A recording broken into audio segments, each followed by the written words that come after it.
36 to 130. And you know what, man? That boy Ron Holland balled out. What up, Dozar? Hey, that's another one for the Pistons. They handled their business today. We're about to go to the press conference to talk about it. The 26 points for Ron Holland. Shout out to the rookie. Hey, welcome back. It is Brandon Dent and Detroit Kool-Aid, your credentialed Pistons reporter and writer for the network. Flannel Sam, the vet of the squad, all sports knower. So he does hold things down for Woodward Wings. But you guys have heard him enough to know that my man knows all sports, including ball. And we got KG. I can't wait as well for his take on these Detroit Pistons. Obviously, we talked about there being 3 handle your business games in a row.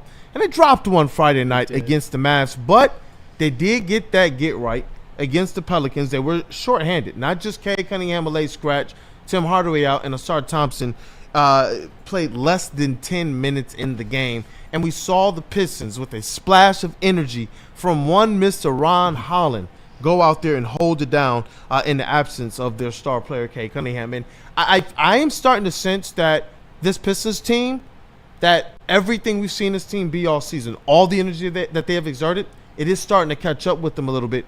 And that's why, and not just them, other players in the league as well. This is 10 games left to go. And I think that's where you see the way that they kind of brought Ron Holland along slowly, all the energy that he has, and he's ready to go. What a strategic move by JB Bickerstaff, the way he's helped in this kid's development. And he just looked like the only player that had energy yesterday for large stretches of that game. It was just zipping down, getting and ones, getting dunks. He had the little in and out hezzy back through it, and then the dunk through the middle of the lane. And you guys heard the stat, the only teenager, not just rookie, the only teenager in NBA history, because some of the greats had multiple years in their teenage years, to be able to achieve a feat like this, at least 25, 5-5 with 0 turnovers. Shout out to the fearless Ron Holland, man. Absolute dog. Shout out to his peoples as well who were in the building, his parents, his trainer, Coach Jay as well. Shout out to the C2 All-Stars. Got to always shout out Ashton, the trainer, and Cannon Cunningham. But he impressed everybody, including JB Bickerstaff last night. Oh, he continues to echo the same sentiments we've heard from Ron Holland's dad and from Ron Holland directly. He does not care about his own success. He did not care about any snubs from the Rising Stars game. He does not care if he gets snubbed from all rookie or gets any type of fanfare. He just cares about the Pistons making the playoffs. They said to hell with the play-in, and they've been saying that for some months now. He said playoffs, and anything I can do defensively or hustle-wise, and if I get my points off of that, then let's go. And look at what Ron Holland is doing right now. You have been consistent, Flannel Sam, about tracking them per 36 numbers, and they just jump off the page. And when he gets a few more minutes like last night, look what he does. How many minutes did he get last night? 36, eh? No, but hey, you know what? Ironically, yeah. Yeah. Which, by the way, sets his career high in minutes by 7. His previous career high was 29.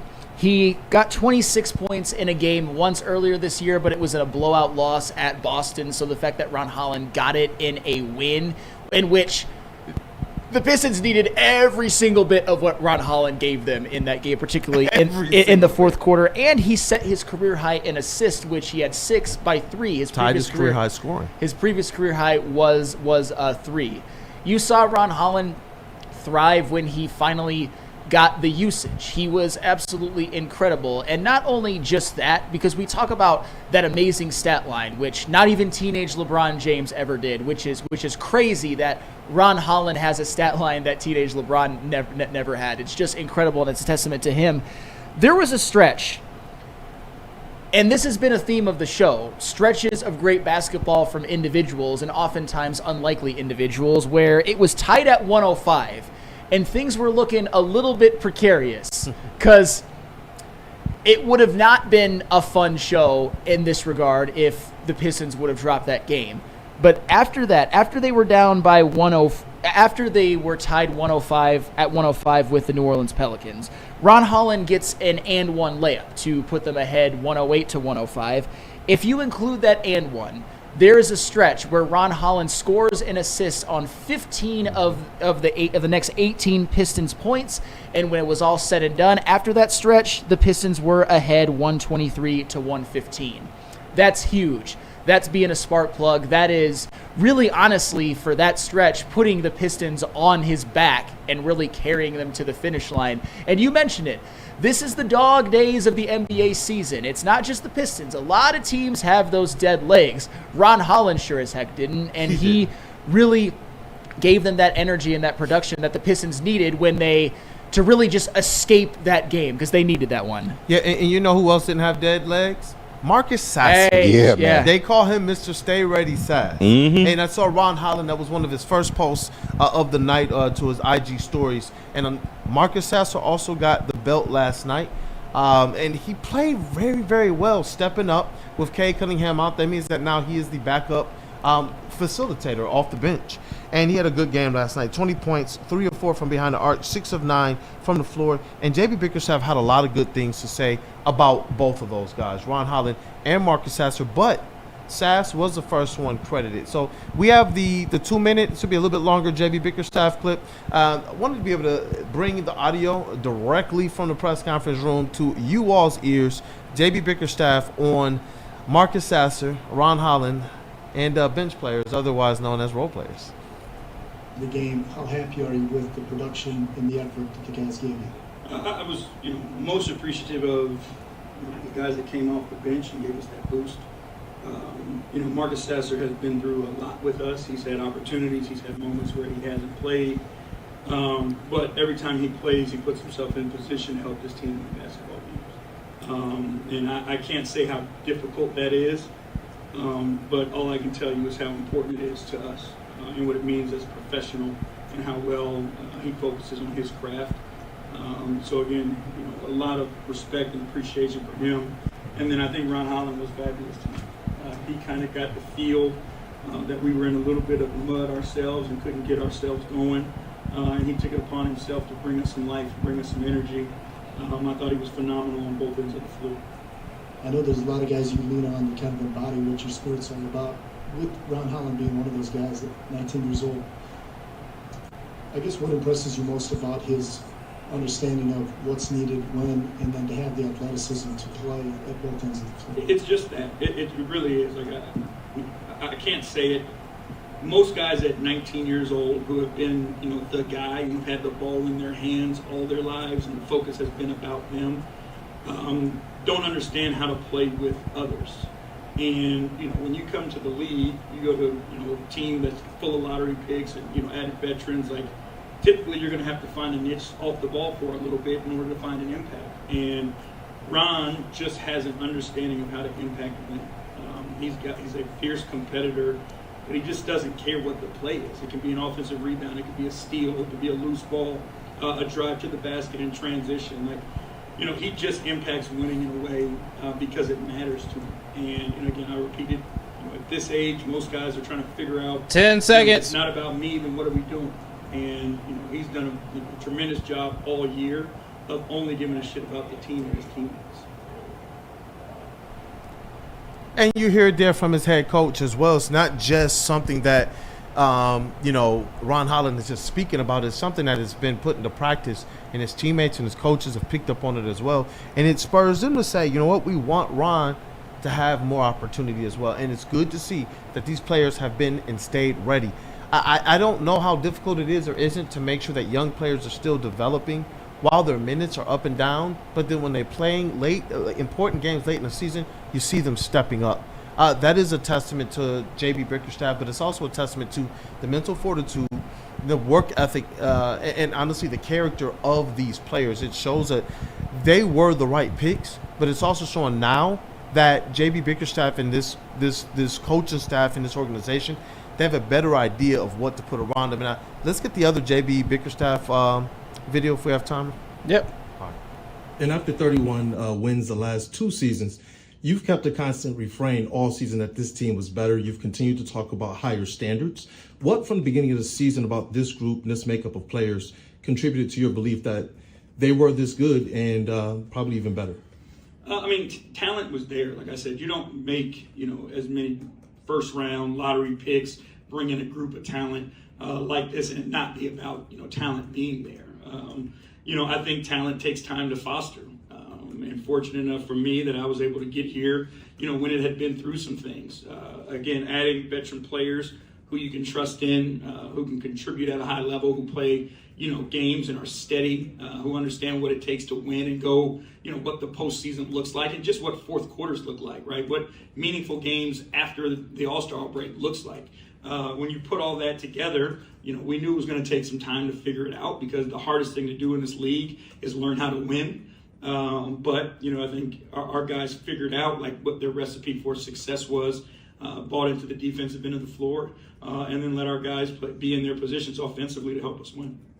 Appreciate you. Yeah, and I've been wanting to ask that question for a while, and it was also to be able to ask that when they get win number 40 on the season after having 31 combined the last 2 seasons and 14 wins last year, and now they get 40, and they're going to finish in their highest seeding playoff-wise, going back to the end of the going to work era. The last 2 times were 8th seed.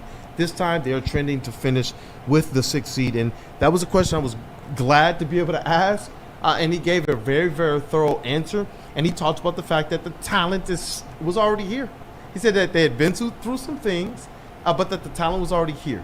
And that was one of the things I wanted to know because he's been preaching the standard for a while. It's different when a coach is just saying, yeah, we want to make the playoffs. We want to be good. We want to improve. But like we said, the energy that he had from the beginning of the season when I reported back and was like, guys, he's a coach. JB, Smooth was right. That was the right hire. Even Rod Beard and I was talking right after his introductory press conference and after Ron Holland's one, and it was just this guy is it. But to see this team step into what he's been saying after we heard Monty say similar things to start the season last year. But JB has been a guy who's really stepped to the table and stood on business, and his team has followed suit as well. Yeah, and this win that they got against the Pelicans, even though it was a little bit closer than a lot of us had hoped, here's the reality. Before the game, when I heard that Zion was going to be out, I was thinking to myself, all right, Pistons by 20. And then Cade got scratched. And then I thought to myself, just win the game any way that you can. And this team, really fueled by Marcus Sasser and Ron Holland, especially in the fourth quarter, 2 guys who probably wish that they had more minutes and probably think that they deserve more minutes. These are those type of character wins. You're allowed. That makes you where it's allowed for Cade Cunningham to take a rest when he needs it at this point, when he has something nagging with his calf, and the Pistons were able to take it home for him. You absolutely love to see it, and you love to see guys step up when they're needed. Marcus Sasser, for whatever talent that he has, there are games where he just isn't in the rotation, where he's just not needed. But against the Pelicans, he most certainly was, and he responded with 20 points on 9 shots. 3 of 4 from behind the arc, 10 fourth-quarter points. Some clutch shots, too. Clutch shots. We all know what Ron Holland did, really put the team on his back to end the game. That was a great character win after the Pistons really probably let one get away at Dallas. You really don't want, even though the Pistons are almost a lock to make the playoffs and not slip to the play-in, if the Pistons would have lost to the Pelicans right after losing at Dallas with all of the tough games that the Pistons have coming up next. With Atlanta winning. Hey, absolutely. Then things start to get a little bit more precarious. But shout out to the more role player types right now, people that everybody thinks that I hate for taking this one home. Hey, you know what? Before we take a quick break and we get back and hear from one Ron Holland as well, the footage is 3 minutes and 13 seconds. We'll see how much we played out, but Ron Holland has definitely earned the time, the moment this morning. And I see people in the chat, they're responding like some of the people who saw this clip last night when I asked that question. And J2 Element, shout out Coach Monty. Weezy D313, quote, the talent was already here, close quote, A. Scuba, he's saying that Monty Williams wasn't ish. I don't know if he was saying that. No, come on. But we know that the talent was it was already here. And that's where some people, that's where their minds instantly went to. We heard him talk about Jalen Duren and Isaiah Stewart in off season. To hear him talk about the rest of his team and the fact that he's like, yeah, we have a really good mix of young guys that are ready to go. And vets, and just put them in the right position to succeed. Man, 40 wins, looking like a lock for the 6th seed with just 10 games. to go, man. Yeah, no, this has been an amazing season, and I wanted to point out, shout out Weezy D313 in the chat. You know, you put crazy accusations on me, but you still one of my guys in here.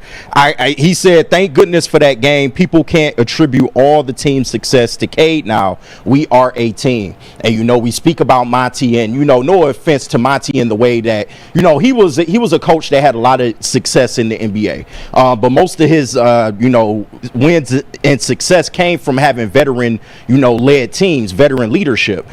He comes here to the Pistons, and you know, with a team like this that's still young, that's still developing, you need to do a little bit more. And I think that's just what you're seeing from JB Bickerstaff. This is why he makes the comments that he makes, and we got to be real about it. This is virtually the same team from last year. I think we're validated now in saying that, you know, last year 14 wins, they weren't a 14-win team. It just was a culmination of Monty. It was a culmination of the organization and the way it was being run at the time. And, you know, we got what we got. But you look at JB this year, bro, and the development is off the charts. For them to go out there and win a game like this, and you know, what I've heard that, you know, they found out Cade was a healthy scratch 30 minutes before the game. For them to go out there and show out like this. Tender calf. Yeah, well, but nah, man, it's crazy that they, you know, continue. And this isn't the first time they've done it this season. They've won games without Cade this season. So this just pretty much validates that this team around him has grown. They are developing, and you know, that gives Cade a chance to really go out here and just be the star that he is. And you love to see it, bro. And you just hope that this level of play can continue going forward. Shout out to Ron Holland. I know we're gonna get into it in the next segment because we got to give him his flowers. But overall, just a great team victory all the way around, from Marcus Sasser stepping up in that energy spot, going out there putting up buckets, a nasty step back three. That's just his signature at this point. Jalen Duren, and I'm sorry, Rod Beard, I love you to death. You can't tell me he's not the number 2 right now. I think in the future he will be. Yeah, because I think in the future Jalen Duren will definitely be the bonus, have a good shot. But Beasley's just been consistent. No, Beasley cooking. But you can survive a bad shooting night by Malik Beasley. If Jalen Duren don't go out there and give you what he's been giving you lately on both ends of the floor, you probably lose as a team. So that's why I just value what Jalen Duren does a little bit more. No offense to Malik, he's great. We all know he's great. But no, just shout out to this Pistons team, man. They continue to impress. No, you're spitting facts. That was two of the things that we talked about when Jaden Ivey went down. I was bullish because there was more for Tobias Harris and Jalen Duren to give. And since then, those guys have stepped up tremendously. Even last night, I know the 3-ball didn't fall for Tobias Harris, but his true shooting was close to 60% last night, 14 points. And he's been playing just so tough in the paint. But let's take a quick one, and we'll get right back so we can make sure we're kind to our sponsors. And I know we got more Pistons. TPB, KG? Oh, yeah. Talk Pistons, bitch. Word to our brother Matthew Broder. What friends we saying what up, though, to? Lady Jane's. Hey, I thought so. At Lady Jane's, we take the try of getting a haircut. Our talented stylists will deliver an industry-leading haircut that will